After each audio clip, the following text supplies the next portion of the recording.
کیا آپ نے کبھی سوچا ہے کہ اللہ کے کچھ بندے ایسے بھی ہوتے ہیں جن کے صرف ایک اشارے سے قدرت کے قوانین بدل جاتے ہیں؟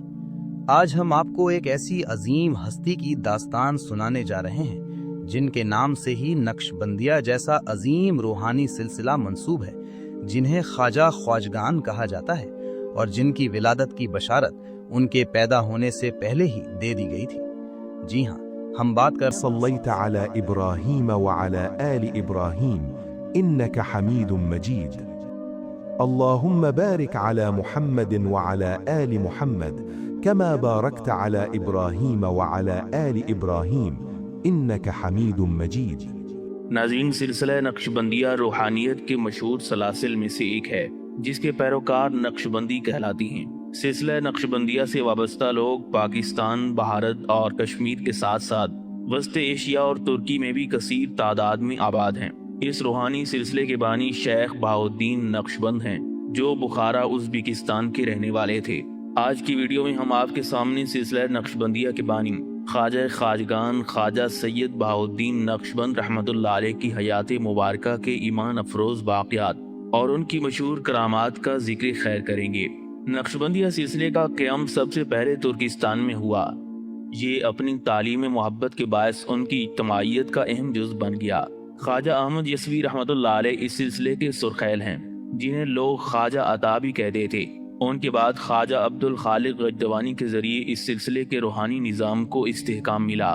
ان کے بعد خواجہ خواجگان خواجہ بہاؤالدین نقش بند رحمۃ اللہ علیہ کی ذات مبارکہ تھی، جن کی وجہ سے اس سلسلے کو قبولیت عام اور شہرت تام ملی۔ خواجہ خواجگان سید بہاؤالدین نقش بند رحمۃ اللہ علیہ کی بے پناہ جدوجہد کی وجہ سے آپ کے بعد اس سلسلے کا نام سلسلہ نقش بندیہ کے طور پر مشہور ہو گیا۔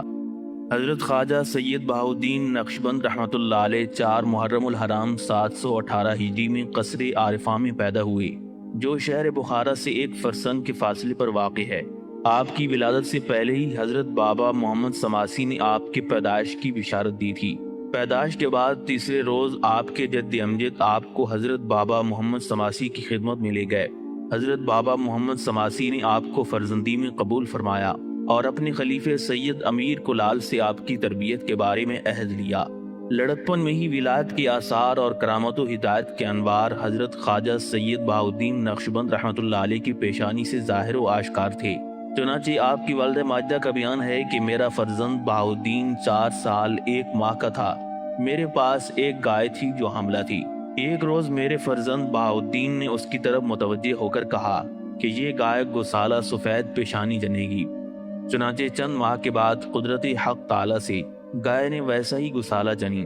جن لوگوں نے میرے فرزند کی بات سنی تھی وہ حیران ہو گئے اور میرے فرزند پر خواجہ محمد بابر سماسی کے نفس مبارک کا اثر ہو گیا۔ حضرت سید بہاؤالدین نقش بند رحمۃ اللہ علیہ کے ایک مخلص کا بیان ہے کہ جس زمانے میں دشت قبچاک کی طرف ایک لشکر نے بخارا پر حملہ کر کے بہت سے لوگوں کو ہلاک کیا اور بہت سو کو قید کر لیا، وہ میرے بھائی کو بھی قید کر کے لے گئے۔ میرے والد بیٹے کے غم میں بہت پریشان تھے، مجھے ہمیشہ کہا کرتے کہ اگر تو میری رضامندی چاہتا ہے تو اپنے بھائی کی تلاش میں دشت قبچاک کی طرف جا۔ چونکہ مجھے حضرت خواجہ سید بہاؤالدین نقش بند رحمۃ اللہ علیہ سے بڑی عقیدت تھی، میں مہمات میں انہی کی طرف رجوع کیا کرتا تھا۔ میں نے یہ قصہ بھی ان سے عرض کر دیا۔ سید بہاؤالدین نے فرمایا جلدی جا اور باپ کی رضامندی حاصل کر۔ میں نے 1 درہم بطور نظر آپ کی خدمت میں پیش کیا جسے آپ نے قبول کیا، مگر پھر مجھے واپس کر دیا اور فرمایا کہ اسے اپنے پاس رکھنا، اس میں بڑی برکتیں ہوں گی۔ جس وقت سفر میں تمہیں کوئی مہم پیش آئے تو ہماری طرف متوجہ ہونا۔ سید بہاؤالدین نقش بند کے مرید بیان کرتے ہیں کہ میں حسب ارشاد روانہ ہو گیا۔ اس سفر میں تھوڑی سی تجارت سے مجھے بڑا نفع ہوا اور میں نے بغیر کسی دشواری کے فرمایا ان دیناروں کو اس گھر کی لونڈی لے گئی ہے۔ سید بہاؤالدین نقش بند رحمۃ اللہ علیہ نے کنیز کو حکم دیا کہ وہ دینار اسے دے دو، تو اس نے کہا میں نے فلاں جگہ زمین میں دفن کر دیے ہیں۔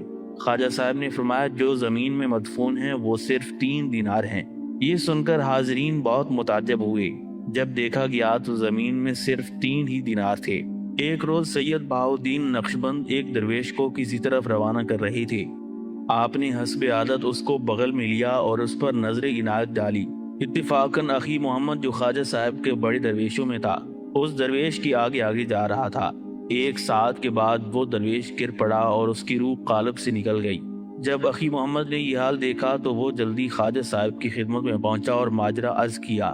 حضرت سید بہاؤالدین نقشبند رحمۃ اللہ علیہ اس درویش کے پاس تشریف لے گئے اور اپنا قدم مبارک اس کے سینے پر رکھا تو وہ ہلنے لگا اور اس کی روح قالب میں آ گئی۔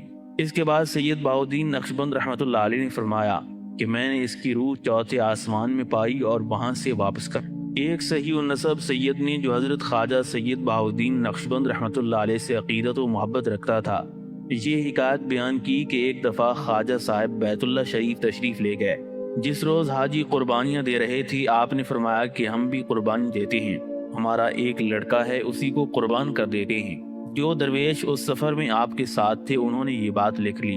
جب بخارا میں واپس آئے تو معلوم ہوا کہ جس روز خانہ کعبہ میں خواجہ صاحب کی زبان مبارک پر وہ الفاظ جاری ہوئے تھے، اسی دن بخارا میں آپ کا وہ لڑکا فوت ہو گیا تھا۔ حضرت خواجہ علاء الدین عطار بیان کرتی ہیں کہ ایک روز حضرت خواجہ بہاؤالدین نقشبند درویشوں کی جماعت کے ساتھ شہر بخارا میں دروازہ کلاباد میں ایک درویش کے مکان پر تشریف رکھتے تھے۔ اتفاقاً وہ درویش خواجہ صاحب کی کلاه نوروزی سی رہا تھا، بیت میں مشہور تھا، آپ سے ملنے کے لیے آیا۔ حضرت خواجہ بہاؤالدین نقشبند رحمۃ اللہ علیہ نے اس سے فرمایا، میں نے سنا ہے کہ تمہارا ارادہ خوارزم جانے کا ہے۔ اس نے عرض کیا، جی ہاں۔ خواجہ صاحب نے فرمایا، ہم تمہیں خوارزم نہیں جانے دیں گے۔ اس نے کہا، ایسا نہ کہیں، آپ کو اس بات کی قدرت نہیں۔ اتفاقاً اسی اثناء میں مولانا حمید الدین شاشی ایک جماعت کے ساتھ خواجہ صاحب کی ملاقات کو آ گئے۔ حضرت خواجہ بہاؤالدین نقشبند رحمۃ اللہ علیہ نے وہ قصہ مولانا حمید الدین شاشی سے ذکر کر کے فرمایا کہ آپ گواہ رہیں، ہم اس درویش کو خوارزم نہیں جانے دیں گے۔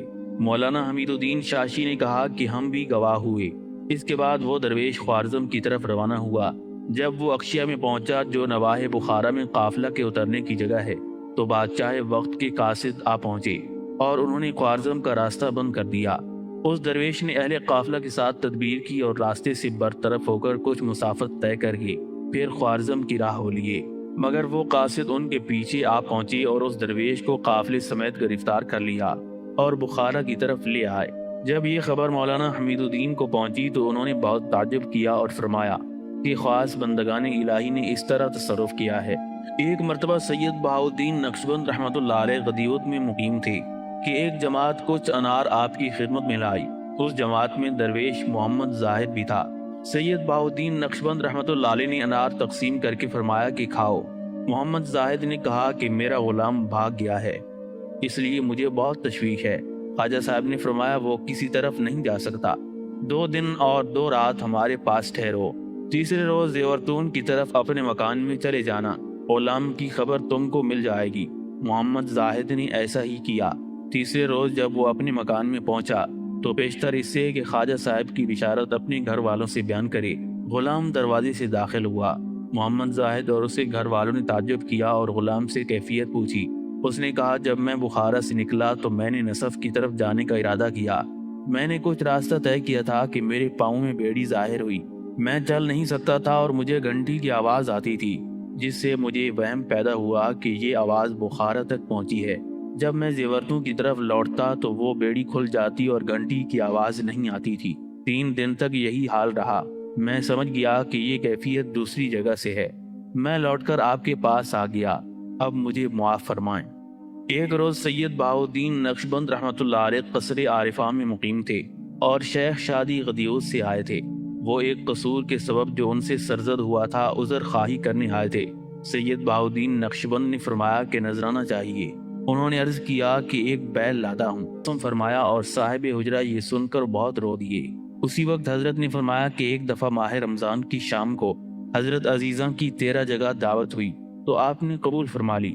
راوی کا بیان ہے کہ میں ان دعوتوں میں سے ایک میں حاضر تھا، میں اور حضرت پل پر سے گزر گئے۔ کچھ دیر کے بعد فرمایا، امیر حسین پانی سے نکل آ۔ شیخ پانی سے نکل آئے اور ان کے کپڑے خشک تھے۔ خواجہ صاحب نے پوچھا، جس وقت تم پانی میں کودے تھے تمہارا کیا حال تھا؟ عرض کی کہ میرا حال اچھا تھا، میں ایک انتہائی صاف مکان میں تھا۔ کچھ دیر کے بعد ایک دروازہ ظاہر ہوا اور آپ کی آواز سن کر میں اس دروازے سے نکل آیا۔ ایک درویش کا بیان ہے کہ ایک روز حضرت خواجہ سید بہاؤالدین نقشبند میرے غریب خانے میں تشریف لائے۔ مجھے بڑی خوشی ہوئی۔ گھر میں آٹا نہیں تھا، میں اسی دن آٹے کی بوری لے آیا۔ خواجہ صاحب نے فرمایا کہ اس آٹے کو خرچ کرتے رہو، مگر اس کی کمی بیشی کا کسی سے ذکر نہ کرنا۔ حضرت سید بہاؤالدین نقشبند رحمۃ اللہ علیہ 2 مہینے غریب خانے میں رہے۔ ہر روز درویش اور دوست آپ کی زیارت کو آتے تھے۔ اس دوران اسی آٹے میں سے پکتا رہا، مگر وہ آٹا بدستور موجود رہا۔ جب سید بہاؤالدین نقشبند تشریف لے گئے تو مدتوں بعد اسی سے پکتا رہا اور بحال خود اتنا ہی رہا۔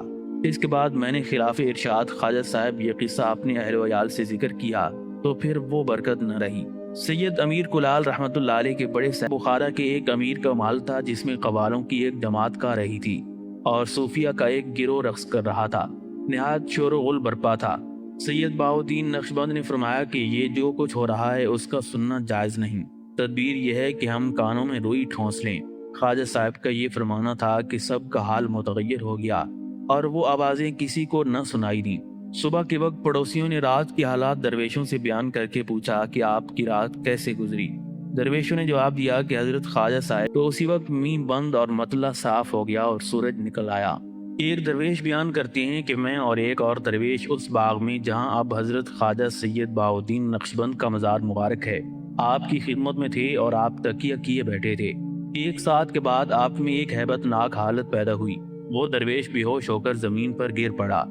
حضرت بہاؤالدین نقشبند اٹھ کر حوض حقیقت کی تعلیم بظاہر سید امیر کلال سے ہے، مگر حقیقت میں آپ اویسی ہیں، کیونکہ آپ کی تربیت حضرت خواجہ عبدالخالق غجدوانی کی روحانیت سے ہوئی ہے۔ چنانچہ خود فرماتے ہیں کہ اوائل احوال اور غلبات جذبات و بے قراری میں راتوں کو میں نواحی بخارا میں پھرا کرتا تھا اور ہر مزار پر جاتا تھا۔ ایک رات میں 3 مزاروں پر گیا۔ جس مزار پر پہنچتا تو ایک چراغ ٹمٹماتا نظر آتا تھا۔ چراغ میں پورا تیل اور بتی ہوتی تھی، مگر بتی کو ذرا اکسانے کی ضرورت تھی تاکہ تیل سے باہر آ جائے اور بخوبی جلے۔ شروع رات میں خواجہ محمد واسی کے مزار پر پہنچا۔ وہاں ارشاد ہوا کہ خواجہ محمد انجیر فغنوی کے مزار پر جانا چاہیے۔ جب میں اس مزار پر پہنچا تو 2 شخص آئے۔ انہوں نے 2 تلواریں میری کمر پر باندھی اور گھوڑے پر سوار کر کے اس کی باغ کا رخ مزار مزداخن کی طرف پھیر دیا۔ حضرت خواجہ بہاؤالدین نقشبند رحمۃ اللہ علیہ بیان کرتے ہیں کہ جب میں وہاں پہنچا تو فتیلہ اور چراغ اسی حالت میں تھا۔ میں رو بقبلہ بیٹھ گیا اور اسی توجہ میں غیبت ہو گئی۔ کیا دیکھتا ہوں کہ قبلہ کی جانب سے دیوار شق ہو گئی اور ایک بڑا تخت ظاہر ہوا۔ تخت پر ایک بزرگ بیٹھا ہے جس کے آگے ایک سبز پردہ لٹکا ہوا ہے اور اس تخت کے گرد ایک جماعت حاضر ہے۔ میں نے اس جماعت میں خواجہ محمد بابا کو دیکھا اور جان گیا کہ یہ جماعت گزشتہ بزرگوں کی ہے، مگر دل میں خیال آیا کہ وہ بزرگ اس جماعت میں کون ہیں۔ اتنے میں اس جماعت میں سے ایک نے کہا کہ وہ خواجہ عبدالخالق ہیں اور یہ جماعت ان کے خلیفے ہیں۔ خلیفوں کے نام گن گن کر اس نے ہر ایک کی طرف اشارہ کیا کہ یہ خواجہ احمد صدیق ہیں، یہ خواجہ اولیاء کلال ہیں، یہ خواجہ عارف ریوگری ہیں، یہ خواجہ محمود انجیر ہیں، یہ خواجہ علی رامتنی ہیں۔ پھر جب خواجہ محمد بابا سماسی تک پہنچا تو اشارہ کر کے کہا کہ ان کو تم نے حالت حیات میں دیکھا ہے، یہ تیرے شیخ ہیں، انہوں نے تجھے کلاه دی ہے، کیا تو ان کو پہچانتا ہے؟ حضرت خواجہ سید بہاؤالدین نقشبند رحمۃ اللہ علیہ بیان کرتی ہیں، میں نے کہا کہ میں ان کو پہچانتا ہوں، کلاه کا قصہ بہت دنوں کا ہے، مجھے یاد نہیں رہا۔ اس نے کہا وہ کلاه تیرے گھر میں ہے اور تجھے یہ کرامت عطا ہوئی ہے کہ جو بلا نازل ہو وہ تیری برکت سے دور ہو جائے گی۔ اس وقت اس جماعت نے کہا کان لگا کر سنو، حضرت خواجہ بزرگ ارشاد فرمائیں گے جو تجھے راہ حق کی سلوک میں کام آئیں گے۔ میں نے اس جماعت سے درخواست کی کہ میں حضرت خواجہ کو سلام کرنا چاہتا ہوں۔ انہوں نے وہ پردے آگے سے اٹھا دیے۔ میں نے خواجہ عبدالخالق کو سلام کیا۔ حضرت نے جواب دیا اور ارشادات فرمائے جو سلوک کی ابتدا اور وسط و انتہا سے تعلق رکھتے تھے۔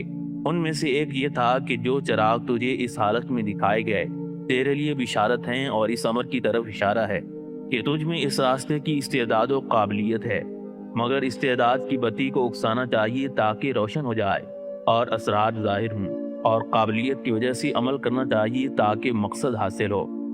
خواجہ عبدالخالق نے دوسرا ارشاد یہ فرمایا کہ ہر حال میں زیادہ شریعت اور استقامت پر قدم رکھنا چاہیے، عزیمت و سنت پر عمل کرنا، رخصت اور بدعت سے دور رہنا، ہمیشہ احادیث مصطفیٰ کو اپنا پیشوا بنانا، اخبار رسول اکرم صلی اللہ علیہ وآلہ وسلم اور آثار صحابہ کرام کی تلاش میں رہنا چاہیے۔ ان ارشادات کے ختم ہونے پر خواجہ عبدالخالق کے خلیفوں نے مجھ سے کہا کہ تیرے حال کی صداقت کا شاید ایک یہ ہے کہ تو مولانا شمس الدین کے پاس جانا اور کہنا کہ فلاں ترک نے ایک شخص سکا نام پر دعویٰ کیا ہے، حق اس ترک کی طرف ہے اور تم سکا کی رعایت کرتے ہو۔ اگر سکا مدعی کی جانب کی حقیقت کا منکر ہو تو اس سے کہنا، اے سقائے تشنا، وہ اس بات کو جانتا ہے۔ دوسرا شاہد یہ ہے کہ سقا نے ایک عورت سے زنا کیا ہے، جب وہ حاملہ ہو گئی تو حمل کو اسقاط کر کے بچے کو فلاں جگہ میں انگور کے نیچے دفن کر دیا ہے۔ پھر ان خلیفوں نے فرمایا کہ جب تو یہ پیغام مولانا شمس الدین کو پہنچا دے تو دوسرے روز صبح کے وقت فوراً 3 عدد مغیز لے آنا اور ریگ مردہ کے راستے نصف کی طرف امیر سید کلال کی خدمت میں روانہ ہو جانا۔ جب تو پشتہ قزاقوں پر پہنچے گا تو ایک بوڑھا ملے گا جو تجھے ایک گرم روٹی دے گا، وہ روٹی اس سے لے لینا مگر اس سے کوئی بات نہ کرنا۔ آگے بڑھ کر تجھے ایک قافلہ ملے گا، قافلے سے ایک سوار آگے آئے گا جسے تو نصیحت کرے گا اور وہ تیرے ہاتھ پر توبہ کرے گا۔ حضرت عزیزہ کی کلال جو تیرے پاس ہے اسے اپنے ساتھ سید امیر کلال کی خدمت میں لے جانا۔ سید بہاؤالدین نقشبند رحمۃ اللہ علیہ فرماتے ہیں کہ اس کے بعد میں خواب سے بیدار ہو گیا اور ہوش میں آ گیا۔ صبح کے وقت میں فوراً زیورتوں کی طرف اپنے مکان میں گیا اور متعلقین سے کلہ کا قصہ پوچھا۔ وہ بولے کہ مدت ہوئی ہے وہ کلہ فلاں جگہ میں ہے۔ جب میں نے حضرت عزیزہ کی کلہ دیکھی تو میرا حال دگرگوں ہو گیا اور میں بہت رویا۔ اسی وقت میں ابکنا میں آیا اور نماز فجر مولانا شمس الدین کی مسجد میں پڑھی۔ نماز سے فارغ ہو کر میں نے وہ قصہ مولانا سے بیان کر دیا۔ سقا حاضر تھا، وہ مدعی کی جانب کی حقیقت کا منکر ہو گیا۔ میں نے سقا سے کہا کہ میرا ایک گواہ یہ ہے کہ تو سقائے تشنا ہے، تجھے عالم معنی سے کوئی حصہ نہیں۔ یہ سنتے ہی وہ خاموش ہو گیا۔ مولانا شمس الدین خاموش ہو گئے اور سید بہاؤالدین کو اجازت دے دی۔ سید بہاؤالدین نقشبند بیان کرتے ہیں کہ میں نے اسی وقت کمرے مضبوط باندھی اور 2 شخصوں کو حکم دیا، بس انہوں نے پوری قوت سے ہر طرف سے میرا کمر بند کس دیا اور میں چل پڑا۔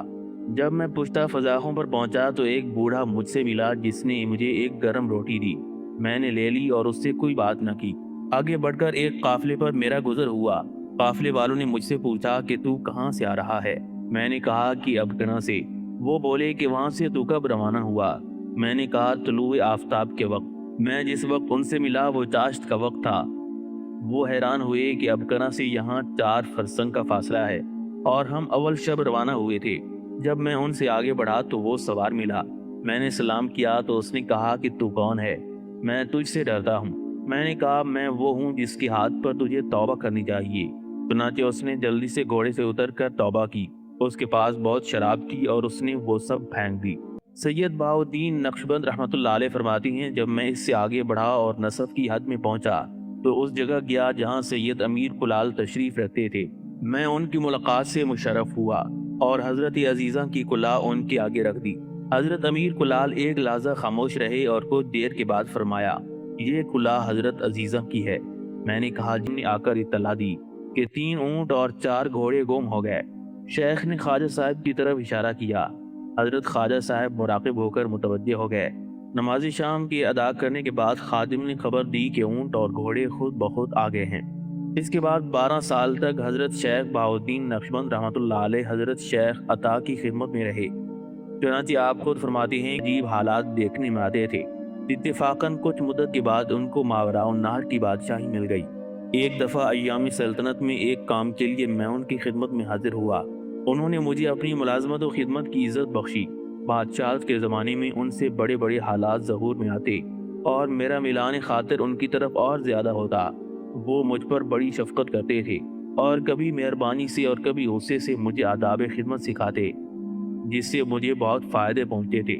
ان آداب کی تعلیم اسراء کی سیر و سلوک میں مجھے بہت کارآمد ثابت ہوئی۔ میں ان کے عہد سلطنت میں 6 سال اس طریقے پر ان کی خدمت میں رہا کہ مجلس عام میں آداب سلطنت بجا لاتا اور تنہائی میں ان کا محرم خاص تھا۔ اپنے خواص بارگاہ کے سامنے حضرت خواجہ بہاؤالدین نقشبند رحمۃ اللہ علیہ اکثر یوں فرمایا کرتے تھے، جو شخص رضائے حق تعالیٰ کے لیے میری خدمت کرے گا وہ مخلوق میں بزرگ ہو جائے گا۔ حضرت شیخ بہاؤالدین نقشبند رحمۃ اللہ علیہ فرماتے ہیں کہ منازل و مقامات کے طے کرنے میں حضرت حسین بن منصور حلاج کی صرف 2 مرتبہ میرے وجود میں ظاہر ہوئی۔ نزدیک تھا کہ وہ آواز جو ان سے ظہور میں آتی تھی وہ مجھ میں بھی ظاہر ہو جائے۔ بخارا میں ایک سولی تھی، مگر دونوں دفعہ میں اپنے تئیں اس سولی کے نیچے لے گیا اور کہا کہ اتباع سنت کے طور پر آپ اسی قدر زیادہ اس کے ساتھ احسان کرتے۔ اگر کوئی دوست یا مہمان آپ کے در دولت پر آتا، جب شام ہوتی تو آپ کچھ کھانا لاتے اور اس کے آگے رکھ دیتے، ایک طرف چراغ رکھ دیتے تاکہ وہ کھانا کھا لے۔ اگر وہ سو جاتا اور ہوا سرد ہوتی تو خاک گھر میں فقط ایک کپڑا ہوتا، اس کو مہمان پر سے دسترخوان پر بڑا اجتماع ہوتا، مگر جب ان میں کوئی غفلت سے لقمہ کھاتا تو آپ براہ شفقت و تربیت اسے آگاہ فرماتے اور لقمہ کھانے نہیں دیتے تھے۔